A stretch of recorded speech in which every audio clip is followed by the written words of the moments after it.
আগের পর্বে আপনারা দেখেছেন আমি ভয়ানক সেই দৃশ্যটা দেখে অজ্ঞান হয়ে গেছিলাম। তারপর আমার সাথে কি হয়েছে সেটাই আজ আপনাদেরকে বলবো। চোখ খুলে দেখি ভোলাদা আর একজন বয়স্ক লোক আমার সামনে দাঁড়িয়ে আছে আর একে অপরের সাথে কথা বলছে। বাবু, বাবু আপনি ঠিক আছেন? আমি ভোলা। কেমন লাগছে এখন আপনার?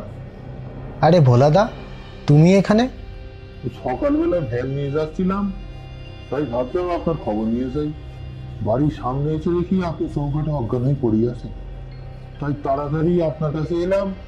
দেখলাম আপনার গা জ্বরে পুড়ে যাচ্ছে। আপনাকে বিছানায় শুয়ে কবিরাজ মশাইকে নিয়ে এলাম। তা আপনার এখন কেমন লাগছে, আর আপনার এই অবস্থা হলে কি করে? আমি ভোলাদাকে কাল রাতের ঘটে যাওয়া সব ঘটনা খুলে বললাম। সব কিছু শুনে ভোলাদা বলল, বাবু আপনাকে তো এই জন্যই বারণ করেছিলাম, রাতে যদি কেউ ডাকে তাহলে ফোন করেও দরজা খুলবেন না। আমার তো ভয়ে গলা শুকিয়ে গেছিল, ঘরে জল ছিল না। কিছুক্ষণ পরে বুঝতে পারলাম মেয়েটা চলে গেছে, তাই বাইরের কল থেকে বোতলে জল ভরতে গেছিলাম, কিন্তু এইরকম হবে কখনো ভাবিনি। কিন্তু বাবু ওই কল তো অনেকদিন আগে নষ্ট হয়ে গেছে, ও দিয়ে তো জল পড়ে না। কে ছিল ওই মেয়েটা? আজ পর্যন্ত কেউ ওই মেয়ের মুখ দেখেনি, তবে যেই ওই জমিদার বাড়ির সামনে দিয়ে যায় সে নাকি পোড়াগন্ধ পায়, আর যারা আজ পর্যন্ত পোড়াগন্ধ পেয়েছে তাদের সাথে এমনটাই হয়েছে। এই জন্য গ্রামের এই দিকে কেউ আর আসে না। তোমাদের দুজনের কপাল ভালো, তাই এখন বেঁচে আছে। ওই মেয়ের অতৃপ্ত আত্মাকে অনেকেই ওই জমিদার বাড়িতে দেখেছে। বাবু আপনি বরং আজই বাড়ি ফিরে যান, আপনার ওই গ্রামে থাকা ঠিক হবে না। এই কথা বলে ভোলাদা আর কবিরাজ মশাই চলে গেলেন। কাল রাত থেকে কিছু খাওয়া হয়নি, তাই আমি ঠিক করলাম সামনের কোনো দোকান থেকে খাবার খেয়ে নেব আর পুরো গ্রামটা ঘুরে দেখব। মনে ভয় নিয়েই ঠিক করলাম এসে যখন পড়েছি তখন কটা দিন এখানে থেকেই যাব। গ্রামের মেঠো পথ দিয়ে হাঁটতে হাঁটতে আর গ্রামের সৌন্দর্য দেখতে দেখতে এগিয়ে যেতে থাকলাম। সকালবেলা এই গ্রাম আরও সুন্দর লাগছে। দূরে একটা দোকান দেখতে পেলাম। দোকানের সামনে গিয়ে দেখলাম ওটা চায়ের দোকান, তাই এক কাপ চা চাইলাম। দাদা, এক কাপ চা দেবেন? হ্যাঁ বসেন বাবু, দিচ্ছি। গরম চায়ে চুমুক দিতেই শরীরটা চাঙ্গা হয়ে গেল। আপনি সেই শহরের বাবু না, যাকে কাল রাতে ভূতে ধরেছিল? হ্যাঁ, কিন্তু আপনি কি করে জানলেন? ও বাবা, এতক্ষণে তো পুরো গ্রাম জেনে গেছে। আচ্ছা, এখন আপনার শরীর কেমন আছে? কবিরাজ মশাইয়ের ওষুধ খেয়ে এখন একটু ভালো আছি। আচ্ছা, এখানে কোনো ভাতের হোটেল আছে? না বাবু, এই দিকে তো কোনো হোটেল নেই, তবে স্টেশনের দিকে একটা আছে।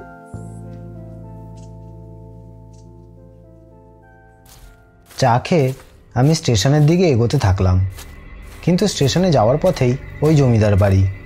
কিন্তু এত খিদে পেয়েছে যে ওইসব আর না ভেবে এগোতে থাকলাম। জমিদার বাড়ির সামনেটা পৌঁছাতেই গাটা কাঁটা দিয়ে উঠল। কিন্তু কই, আজ তো কোনো পোড়াগন্ধ পাচ্ছি না। মনে একটু সাহস নিয়ে কিছুক্ষণ ওইখানে দাঁড়ালাম, কিন্তু সেরকম অদ্ভুত কিছুই দেখতে পেলাম না, তাই স্টেশনের দিকে এগোতে থাকলাম।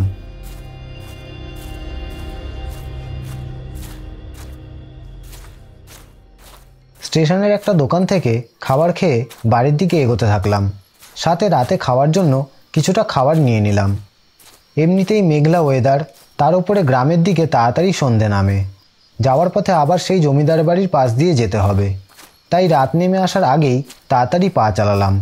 এতটা পথ একাই হাঁটতে হবে। সামনে একটা ভ্যান দেখতে পেয়ে সেই দিকে এগিয়ে গেলাম।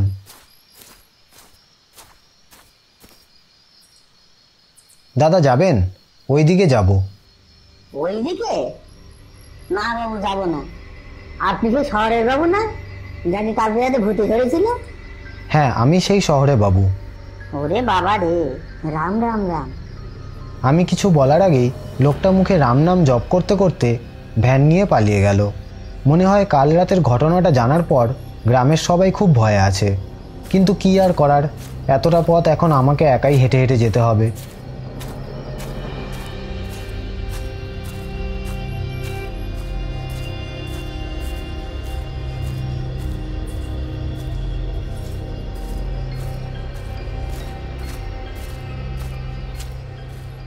বাঁশবাগান পেরিয়ে যখন জমিদার বাড়ির কাছাকাছি পৌঁছালাম, তখন জমিদার বাড়ির দিকে তাকিয়ে দেখি কে যেন জানলার পাশে দাঁড়িয়ে আছে, দূর থেকে আমাকে দেখছে। জমিদার বাড়ির ঘরের জানলায় ওই দৃশ্য দেখার পর আমার গাটা কাটা দিয়ে উঠল। ঠিক তখনই আবার পোড়া গন্ধটা পেলাম। হঠাৎ করেই বিদ্যুৎ চমকে উঠল আর দেখতে পেলাম একটা মেয়ে জানলার পাশে দাঁড়িয়ে আছে। ওই ভয়ানক দৃশ্য দেখার পর আমি সেখান থেকে তাড়াতাড়ি বাড়ির দিকে চলে গেলাম।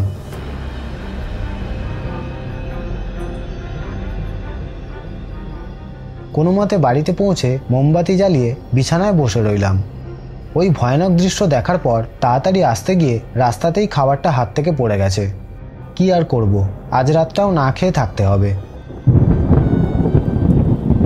এরই মধ্যে বাইরে ঝমঝমিয়ে বৃষ্টি নামলো আর একটা দমকা হাওয়া এসে মোমবাতিটা নিভে গেল। বিষয়টা স্বাভাবিক নয় বুঝতে পেরে বিছানাতেই চুপচাপ বসে রইলাম আর ঠিক করলাম আজ যা কিছুই হোক দরজা খুলব না। মনে সাহস নিয়ে বসে আছি, ঠিক তখনই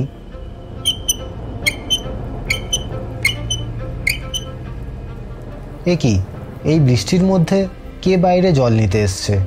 কিন্তু ভোলাদা যে বলল ওই কলটা খারাপ, ওটা দিয়ে জল পড়ে না। কিছুক্ষণ পর শব্দটা বন্ধ হয়ে গেল। আমি চুপচাপ বসে রইলাম।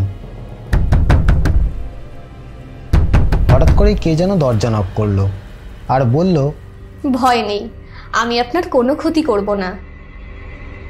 এরই মধ্যে বাইরের বৃষ্টি থেমে বেশ একটা ঠান্ডা ঠান্ডা পরিবেশ তৈরি হয়েছে। মেয়েটার মৃদু গলা শুনে আমি মনে সাহস নিয়ে কিছুক্ষণ পর দরজা খুললাম। কিন্তু বাইরে বেরিয়ে কাউকেই দেখতে পেলাম না। কিন্তু দেখলাম আমার স্টেশন থেকে কেনা রাতের খাবার আর এক ঘটি জল চৌকাঠের সামনে রাখা আছে। আর দেখলাম দূরে একটা গাছের আড়ালে ঘোমটা দিয়ে একটা মেয়ে দাঁড়িয়ে আছে। কে কে ওখানে? আপনার খাবারটা হাত থেকে পড়ে গেছিল না, তাই দিয়ে গেলাম।